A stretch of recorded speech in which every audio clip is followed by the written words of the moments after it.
యవనస్తులు సాధారణంగా ఎప్పుడు పాపం చేస్తారో తెలుసా? ఒంటరిగా ఉన్నప్పుడు. యవనస్తులు ఎప్పుడు పాపం చేసే ప్రయత్నం చేస్తారో తెలుసా? తల్లిదండ్రులకు దూరంగా ఉన్నప్పుడు.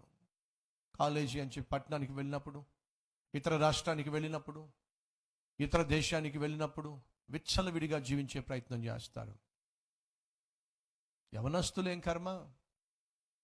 వివాహం అయిన తర్వాత కూడా భార్య పుట్టింటికి వెళ్తే ఆ భర్తకు పండగే. భర్త ఉద్యోగరీత్యా ఇతర దేశానికి, ఇతర ప్రాంతానికి వెళ్తే కొంతమంది భార్యలకు పండగే.